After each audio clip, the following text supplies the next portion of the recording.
पन्ना एक एक लिखा इसका बाबा ने, पन्ना एक एक लिखा इसका बाबा ने, सबको सब कुछ दिया मेरे बाबा ने, हम सब पर उपकार किया, सपना सबका साकार किया, इसे मान लो खुश रहेंगे सभी, इसे मान लो खुश रहेंगे सभी। वो जो इसका अनादर करते हैं, वो जो इसका अनादर करते हैं, इसको चाहते नहीं इससे डरते हैं, पार लगाएगा नैया ये बात समझ लो तुम भैया,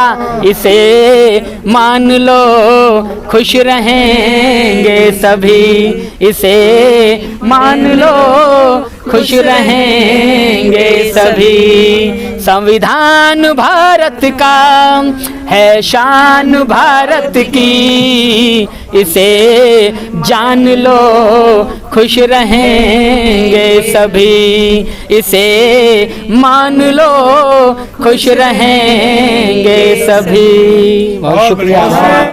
आज़ादी के 75 साल होने के बावजूद भी आज कौन सा दिन देखना पड़ रहा है कि इतने दिन के बाद जो है सो संविधान जागरूकता अभियान चलाना पड़ रहा है आप लोगों को? देखिए, आज़ादी के बाद बहुजन समाज के चेहरे पर जो चमक है, लगभग 125 करोड़ के लोगों के चेहरों पर जो चमक है वो संविधान की देन है। और संविधान से 3 लोगों को सबसे बड़ा खतरा है इस देश भारत में। एक तो चुनी हुई सरकारों से, दूसरा भ्रष्ट अधिकारियों से, और तीसरा सोई हुई जनता से।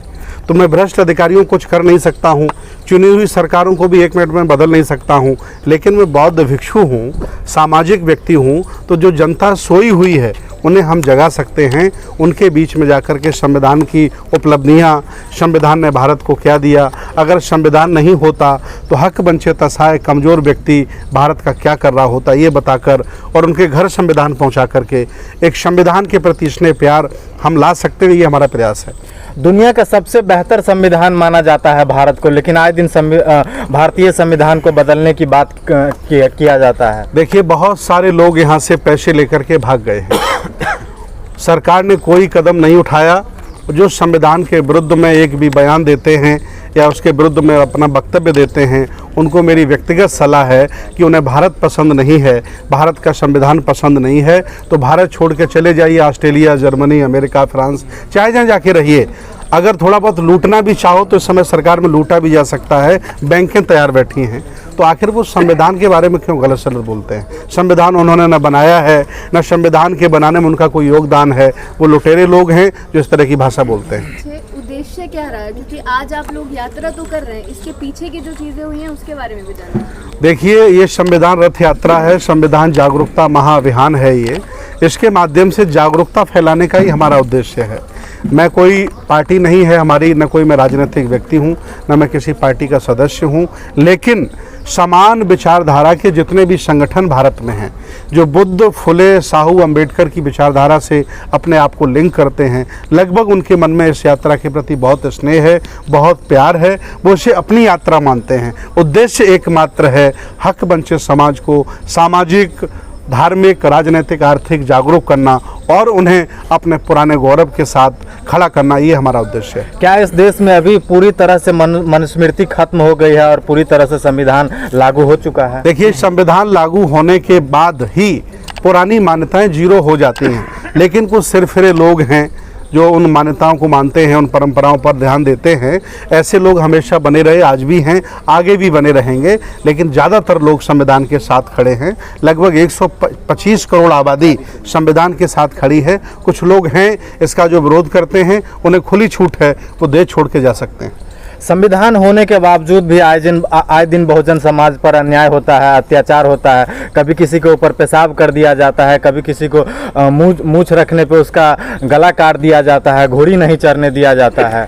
बाबा साहब डॉक्टर अंबेडकर ने स्वयं कहा है कि संविधान चाहे जितना अच्छा हो, अगर उसे लागू करने वाले लोग अच्छे नहीं हैं तो अंततः संविधान भी अच्छा साबित नहीं होगा। तो आज भारत में ऐसा ही है, जो लोग भारत की मूल भावना के विरोधी हैं, ये धर्मनिरपेक्ष भारत के विरोधी हैं, अलग अलग रंगों के विरोधी हैं, अलग अलग संस्कृतियों के विरोधी हैं, उन लोगों के हाथ में ये सत्ता चली गई है, इसलिए वो नफरत फैला रहे हैं और संविधान के खिलाफ काम कर रहे हैं। अगर लागू करने वाला, संविधान को ईमानदारी से लागू करने वाला सत्तासीन इस व्यक्ति भारत पर हो जाए तो इस भारत को सोने की चिड़िया बनने में देर नहीं लगेगी। लेकिन जो अभी सत्ता पक्ष में बैठा है वो भी तो कह रहा है हम भी बाबा साहब के अनुयायी हैं, हम भी इस देश के संविधान को मानते हैं। नहीं, चलिए, अगर वो ये कह रहे हैं तो अच्छी बात, उनकी ईमानदारी की हम दाग देते हैं। ये सही बात है कि अगर कोई चाय बेचने वाला व्यक्ति प्रधानमंत्री बना है तो सिर्फ ये संविधान की बदौलत बना है, न कोई राजा का बेटा यहाँ का प्रधानमंत्री बनता, राजा होता लेकिन चाय बेचने वाला नहीं होता। ये उनकी ईमानदारी की धन्यवाद। सर, ये जो है आपकी यात्रा चल रही है, इसकी रूपरेखा क्या है? आज इसका औपचारिक प्रारंभ हुआ है, सब लोगों ने सामूहिक तौर से किया है और ये यात्रा आज से शुरू हो गई। उत्तर प्रदेश के गांव-गांव, गली-गली, नगर-नगर, शहर-शहर, विधानसभाओं में, डिस्ट्रिक्टों में, कमिश्नरियों में जगह जगह इसका स्वागत है और 1 करोड़ संविधान घर घर पहुंचाने का लक्ष्य है। इस यात्रा में लगभग 20 लोग निकल रहे हैं और 7-8 गाड़ियों के साथ निकल रहे हैं। टोटल यात्रा कितने दिनों की रहने वाली? ये यात्रा का कोई समय निश्चित नहीं है। 1 करोड़ संविधान जब तक नहीं हम घर घर पहुंचा लेंगे, ये काम 1 महीना, 2 महीना, 6 महीना, 1 साल, 2 साल, कितना भी समय लग सकता है। समय का कोई बाउंडेशन नहीं है। आपसे संविधान कोई भी व्यक्ति आता लेता है उसको आप देंगे? कोई भी व्यक्ति संविधान लेने आएगा उसको हम देंगे। ये हमारा काम है, उनके घर तक संविधान पहुंचाना और उनसे निवेदन करेंगे, उनसे प्रतिज्ञा लेंगे हम कि वो संविधान को पढ़ेंगे और फीडबैक भी हम लेंगे फ़ोन करके कि आपने संविधान पढ़ा, कौन सा आर्टिकल पढ़ा, किस आर्टिकल में क्या लिखा है। और हमारी टीम ने भी संविधान का अध्ययन शुरू कर दिया है। हम लोग इस यात्रा में पूरा संविधान प्रॉपरली पढ़ेंगे और संविधान के बारे में स्पीच भी, जगह जगह जो छोटी छोटी जनसभाएँ हमारी लगी हैं उनमें संविधान के बारे में लोगों को बताया जाएगा। बनते जी, लेकिन इस संविधान के अंदर जो आर्टिकल्स है वो तो चेंज कर रही है सरकार। देखिए, संशोधन संविधान में बहुत लोग कर रहे हैं, बहुत पहले से चलते आए हैं। संविधान ने मना नहीं किया कि हमें संशोधित मत करिए, लेकिन नियति जिनकी ज़्यादा खराब है वो ऐसे संविधान के आर्टिकल भी चेंज करने में लगे हैं जो हमारे फंडामेंटल राइट हैं, जो हमारे मूलभूत अधिकार हैं, उनको भी चेंज करने का अगर वो मंसूबा बना रहे हैं तो उनकी नियति अच्छी नहीं, इसका हम विरोध करते हैं। लेकिन बहुत 105 बार अभी तक संविधान संशोधन हो चुका है 70 सालों में। देखिए, बार बार तोड़ा गया संविधान, बार बार बदला गया संविधान, फिर भी ये संविधान सबसे बड़े लोकतंत्र का सबसे सुंदर संविधान है। ये संविधान ही भारत को सोने की चिड़िया बनाएगा, बाकी दूसरा और कोई माध्यम नहीं है। इसलिए देश, भारत के लाभार्थी संविधान से जितने भी लोग हैं, 70 साल पहले बताओ कितने आपके पास गाड़ियां थी, बताओ कितना बड़ा घर था आपके पास, बताओ कितना बैंक बैलेंस था आपके पास, क्या रुतबा था आपके पास। अगर नहीं था तो संविधान को धन्यवाद दीजिए और संविधान को बचाने के लिए हमारी यात्रा में हमारा साथ दीजिए। लेकिन मनुवादी विचारधारा के लोग तो आज भी कह रहे हैं कि ये संविधान कॉपी पेस्ट है, ये तो दूसरे देश से लेकर के लिखा गया है। ये वो कहते हैं लेकिन करते नहीं हैं। अगर ऐसा कहते होते तो मंदिर का घंटा छोड़ करके मुख्यमंत्री वो बनने नहीं आते, वो चाय बेचने वाले प्रधानमंत्री बनने नहीं आते, वो दूसरा मार्ग अपनाते। वो कहते हैं लेकिन करते ऐसा नहीं। क्या आपको लगता है कि 1 करोड़ संविधान आप घर घर पहुंचा के संविधान को जो बदलने की बातें हो रही है, 2024 में मोदी सरकार वापसी आती है तो संविधान को बदला जाएगा, तो रोक पाएंगे इस तरीके? देखिए, हम अकेले नहीं हैं, बहुत बड़ा समूह, बहुत बड़े संगठनों का जखीरा नेटवर्क हमारे पास है। हम सब लोग मिलकर के सामूहिक प्रयास कर रहे हैं और मैं निवेदन करता हूं समान विचारधारा के अन्य संगठनों से कि ये वो जिम्मेदारी स्वयं उठाएं। जैसे हमने 1 करोड़ की जिम्मेदारी ली है, अगर 100 संगठन भारत में इसी तरह से 1-1 करोड़ की जिम्मेदारी ले लें तो 100 करोड़ संविधान बढ़ जाएंगे। किसने मना किया आपको? पूरा देश खाली पड़ा है, वो आए, उनका स्वागत है। और मैं मानता हूँ कि मेरे लिए धर्म, मेरे लिए राजनीति, मेरे लिए बिहार बनाना, स्कूल बनाना सब कुछ ठीक नहीं है अगर जब तक संविधान सुरक्षित नहीं है। संविधान ही नहीं रहेगा तो ये लोग हमें शूद्र घोषित कर देंगे, अछूत घोषित कर देंगे और जो कुछ है हमारे 100 करोड़ आबादी के पास सब कुछ छीन लेंगे। इसलिए संविधान की रक्षा बहुत जरूरी है। भारतीय संविधान को स्कूलों, कॉलेज, यूनिवर्सिटी में लागू करना चाहिए कि नहीं? बिल्कुल करना चाहिए। संविधान को तो राष्ट्रीय ग्रंथ घोषित करना चाहिए और कक्षा 5 के बाद 12वीं तक संविधान पढ़ाया जाना चाहिए। यौन शिक्षा पढ़ाई जानी चाहिए, संविधान पढ़ाया जाना चाहिए, लोगों को पता चले। ये इतना बैकवर्ड सोच का नेतृत्व है भारत के पास कि अगर ये संविधान विषय बना दिया जाए तो क्या तकलीफ है। सबको पता चल जाए कि इस अनुच्छेद में क्या लिखा है, हमारे क्या अधिकार हैं, उससे डरेगा भी, अपने आप को सुरक्षित भी रखेगा। संविधान जब तक स्कूल कॉलेजों में नहीं पढ़ाया जाएगा और जब तक इसको राष्ट्रीय ग्रंथ घोषित किया नहीं जाएगा तब तक हमारी यात्रा जारी रहेगी। सर, इसके लिए कोई ऑनलाइन व्यवस्था है? जैसे गांव देहात दूर दराज लोगों से आजकल ऑनलाइन डिजिटल इंडिया हो गया है, लोग ऑनलाइन देने का अपनी संस्था में है कोई? है व्यवस्था। अगर कोई हमसे 10 संविधान 5 संविधान मंगाना चाहता है तो हम ऑनलाइन भी भिजवा देंगे। सारी व्यवस्थाएं हैं, व्यवस्थाओं की कोई कमी नहीं है।